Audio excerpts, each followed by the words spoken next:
La France, 1 heure après que la CPI a donné son jugement, elle a dit oui, on accepte. Où s'arrêtera la patience de Poutine? Cette décision de la CPI, qui a été tellement acceptée rapidement par tellement de pays de façon mensongère, fallacieuse, c'est de l'antisémitisme pur et dur.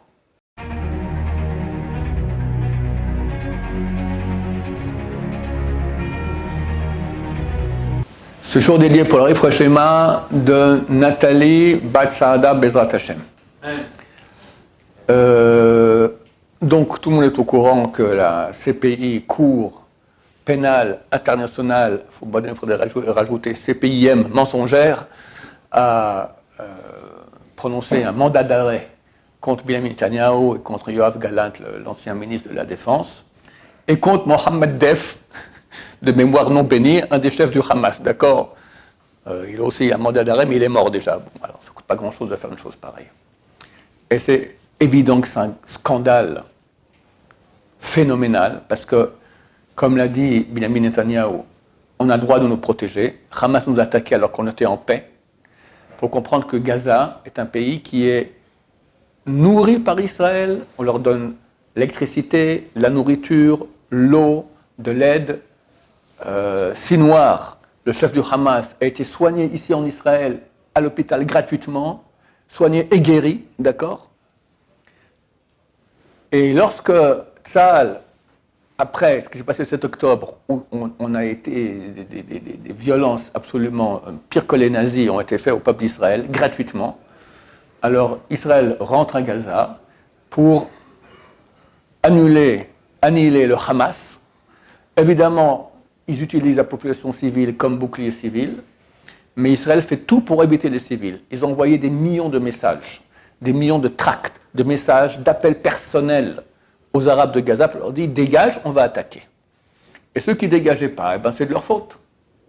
Et comme a dit Binyamin en message, en réaction à la CPI, il n'y a aucune armée au monde, aucun pays au monde qui fait autant attention aux ennemis qu'Israël. Et c'est évident que c'est comme ça.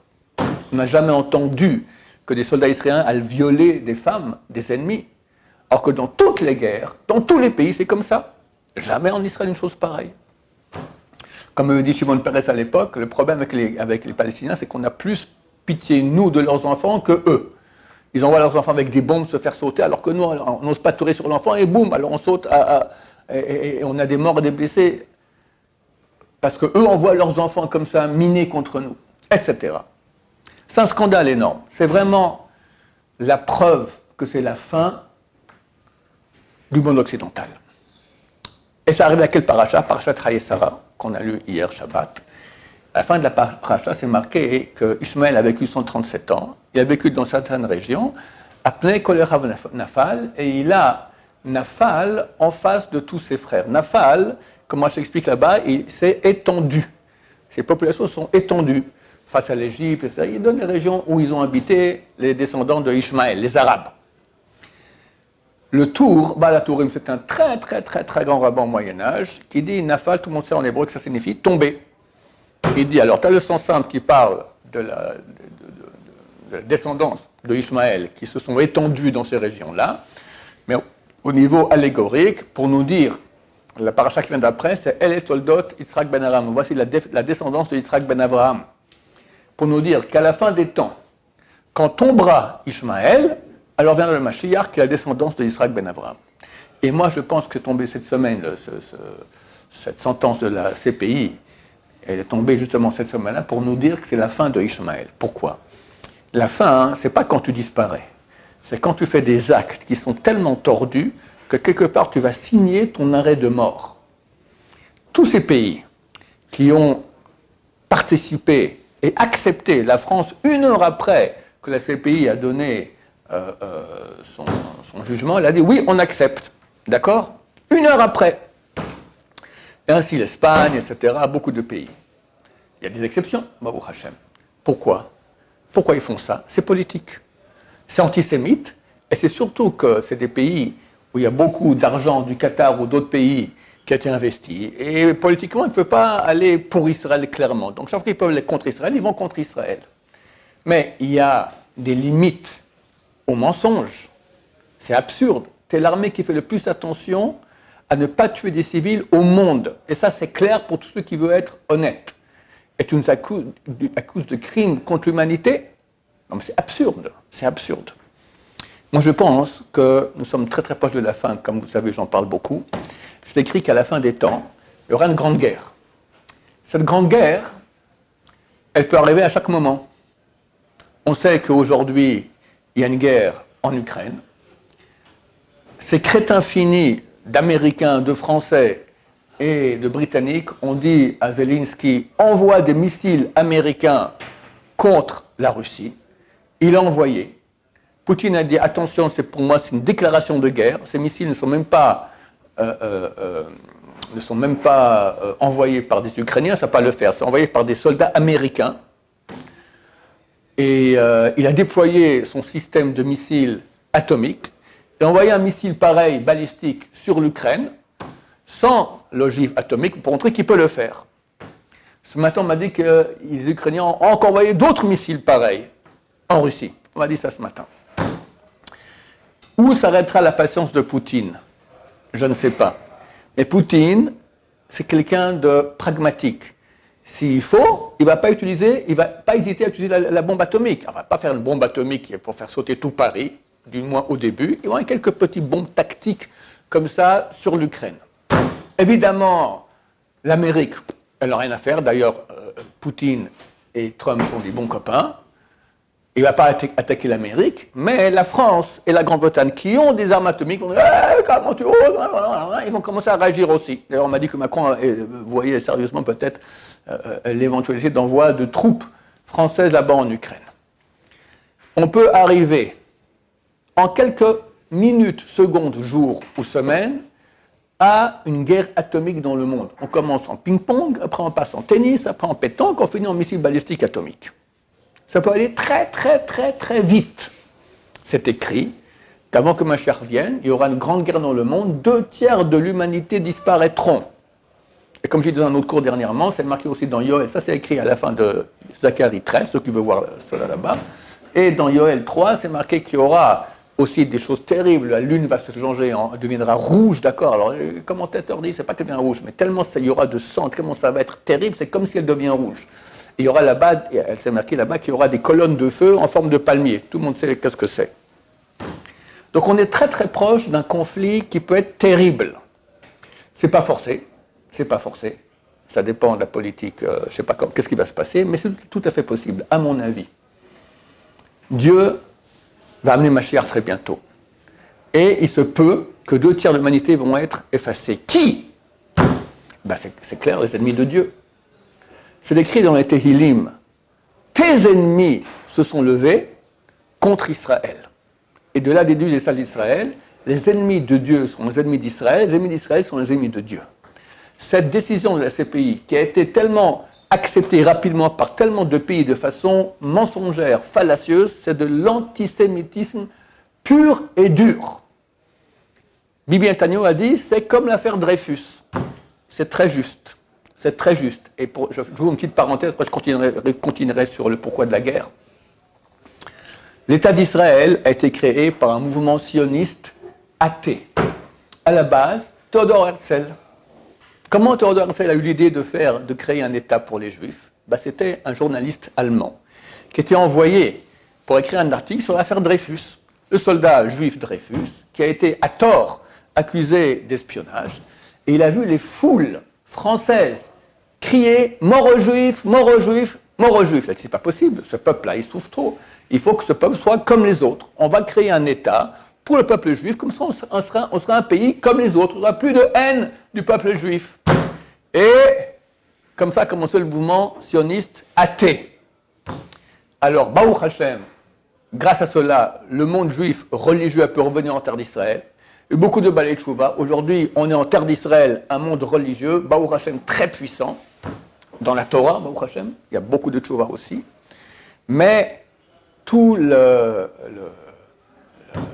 plan, le projet du sionisme athée est tombé à l'eau. Exactement maintenant la semaine passée avec cette accusation du CPI. Tu as créé un État pour qu'on soit un pays, un peuple comme les autres, qu'il n'y ait plus d'antisémitisme, qu'on dise plus mort aux Juifs, on dit exactement comme avant. Simplement, au lieu de dire mort aux Juifs, on dit mort à Israël. Mais c'est exactement la même chose, exactement. On voit ici que tout ce programme de faire un pays sans Torah a servi à rien. Et Dieu nous montre, mon cher ami, tu es juif, tu as commencé ton histoire au mont Sinaï, le mont Sinaï s'appelle Chorev, il a été surnommé Sinaï parce qu'en hébreu la haine s'appelle Sina, car dès ce jour-là, la haine du peuple juif est venue dans le monde. Il y a beaucoup de non-juifs antisémites, il y en a beaucoup qui adorent le peuple d'Israël aussi, c'est vrai, mais il y en a beaucoup qui sont antisémites. Maintenant, Dieu veut amener Mashiach. J'ai été chez le Yanouka il y a 3-4 mois. C'est l'époque, il y avait les élections françaises. Il y avait un parti, LFI, comme ça je crois qu'il s'appelle, d'accord, super antisémite. Il n'y a rien à dire, rien sur l'éducation, rien sur l'économie, rien que libérer la Palestine occupée. Taré, d'accord? Bon, ils ont fait beaucoup de bruit. Je suis chez le Yanouka pour autre chose. Je suis là, je profite, je raconte un peu ce qui se passe en France. Il m'a dit comme ça, très bientôt, Mashiach revient, il va s'occuper d'eux. Après, il a un mot que je ne peux pas traduire en français, ceux qui veulent, ils vont vérifier. Il a dit Ktila. C'est trop méchant pour que je puisse le traduire en français. Ça, c'est bientôt leur fin. Maintenant, Dieu, il va amener cette fin. Mais il faut qu'il décide lui-même, qu'il voit qui oui, qui non. Alors, il leur fait un examen. On va faire une CPI qui va faire une accusation mensongère contre le peuple juif. Est-ce que tu es pour le peuple juif ou tu es contre le peuple juif? Comme je l'ai dit, les sages d'Israël l'ont dit, c'est écrit dans les Télim numéro 2, chapitre 2. Là-bas, on apprend que ceux qui ont la haine d'Israël ont la haine de Dieu. Et ceux qui ont la haine de Dieu, ils ont la haine d'Israël. Ça marche ensemble. Et Dieu demande à chacun, voilà, regarde, ici c'est le test, tu mets un V. Pour ou contre? Et ils ont dit, l'Amérique, l'Argentine, la Grande-Bretagne, ont dit, on est pour Israël, on est contre la CPI. Beaucoup, la France, ont dit, non, nous on est pour la CPI. Ben, à mon avis, ils ont signé leur arrêt. Alors, je ne dis pas que toute la France appartient en cacahuète, parce que Dieu, il est juste. Mais elle risque. Et d'ailleurs, on voit bien qu'elle risque. Elle a une puissance atomique, elle veut peut-être envoyer des soldats en Ukraine. Donc, à mon avis, Dieu a fait un test maintenant à tous les pays, et c'est ça notre paracha, que Ishmaël nafal. Ishmaël, il tombe. Tombe, c'est pas qu'il est tombé. Ça, on verra quand Dieu décidera. Mais le fait que tu signes, que tu acceptes une décision soi-disant d'un jugement soi-disant honnête, tu l'acceptes pour des raisons d'antisémitisme pur, par cela tu es déjà tombé. Tu as montré que la vérité n'a plus aucune importance pour toi. Ce qui est important, c'est la politique, la haine d'Israël. Tout ça s'appelle tomber. C'est ça, tomber. Quand ils tomberont vraiment, ok, c'est une question de pas longtemps encore avec l'aide de Dieu. Oui, il y avait une question? Oui, mais c'est Esav dans l'Occident qui a... C'est Esav, mais sous l'influence d'Ishmaël. Tu vois que le Qatar, quand même, il a beaucoup d'investissements en France. Donc un appel de M. Qatar à Macron, oui, tu as raison, machin, tout ça, et voilà, c'est pour ça, c'est clair. Tout une question d'argent, et la vérité n'a plus aucune importance du moment que c'est une question d'argent, et aussi d'antisémitisme. Il y a des gens antisémites, voilà. Il n'y a aucun doute qu'il y a beaucoup d'antisémites dans le monde qui ont cette haine absolument anormale du peuple d'Israël, parce qu'ils sont plantés dans le mal, ces gens-là. Ils sont dans le mal. Donc ils ont la haine d'Israël, oui. Et pour les Juifs, il y a ce test-là aussi, par rapport aux 2 tiers. Il y a aussi des Juifs qui ont ce problème-là. On appelle ça le R Evrav. C'est marqué qu'à la fin des temps, ils vont beaucoup se multiplier, mais ils peuvent faire tchouva, et beaucoup font tchouva aujourd'hui. Baruch Hashem. Il y a un truc qui a été très positif dans le fait qu'il y a cette décision de la CPI, c'est que tous les ennemis de Bibi en Israël ont fait la paix avec lui. Là, ils sont tous d'accord. Les pires gauchistes qui étaient contre Bibi disent non.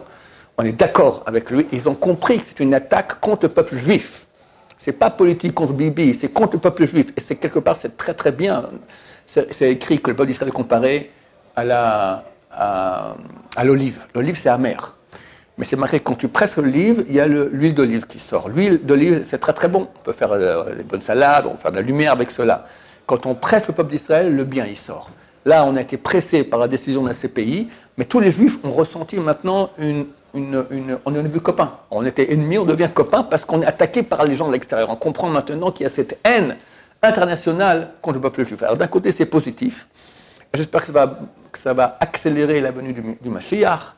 J'espère qu'il n'y aura personne qui mourra ni chez les non-juifs ni chez les juifs, mais c'est clair qu'il y a un risque pareil et que le fait que beaucoup de non-juifs de façon préméditée. Il y a beaucoup qui ne savent rien, mais ceux qui savent et qui voient comme la CPI et qui jugent de façon tellement contraire à la réalité, ils ont montré que leur haine n'a plus de limite.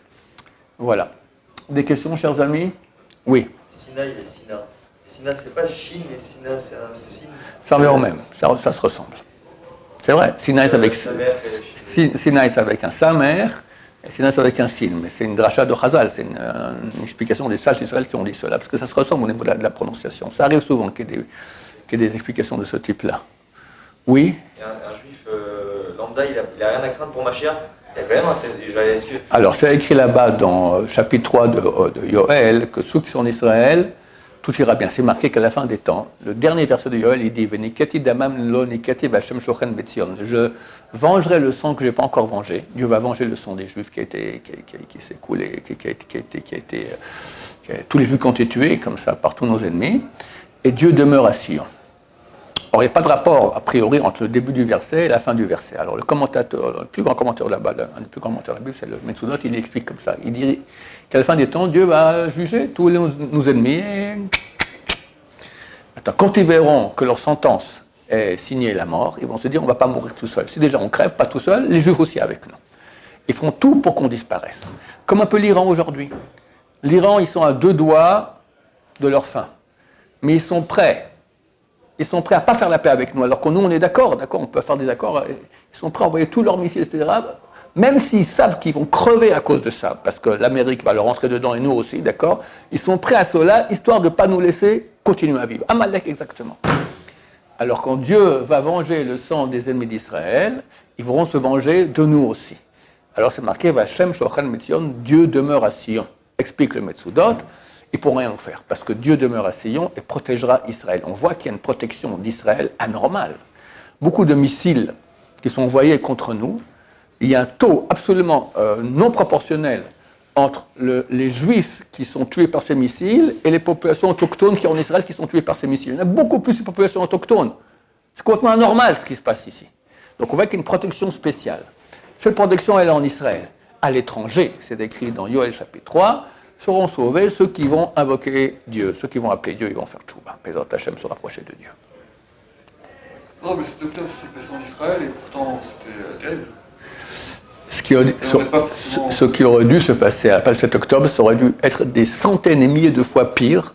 Ça aurait pu être la fin d'Israël. C'est un vrai miracle que Hamas ait attaqué, contrairement à la décision qu'ils avaient tous les pays, le Hezbollah, l'Iran, les Houthis, tout ça, d'attaquer tous ensemble. Ils ont attaqué tout seuls. Et grâce à ça, on a pu plus ou moins finir avec eux. Tu comprends? Ce qui s'est passé, c'est terrible, mais c'est beaucoup moins terrible que ce qui aurait pu se passer. Il faut comprendre qu'on vit des miracles extraordinaires quand même. Alors c'est vrai qu'il y a 800 morts, des souffrances terribles, c'est vrai que c'est terrible. Mais ça aurait pu être des centaines et milliers de fois pire. C'est ça qu'il faut bien comprendre. Et on a gagné une chose énorme. Énorme. C'est que le peuple d'Israël est en train de faire tchouva. Et ça, c'est la plus grande chose qu'il y a jamais eu de l'histoire, d'accord? Le Mashiach, il vient que si Israël fait tchouva. Alors, Dieu a attendu, et personne ne fait tchouva. Alors, il amène des malheurs, hélas, et les gens se réveillent. J'ai combien de gens d'Israéliens ont dit, moi j'étais Israélien, maintenant je deviens juif. Super juif, quelqu'un. Un non religieux, d'accord? Super juif.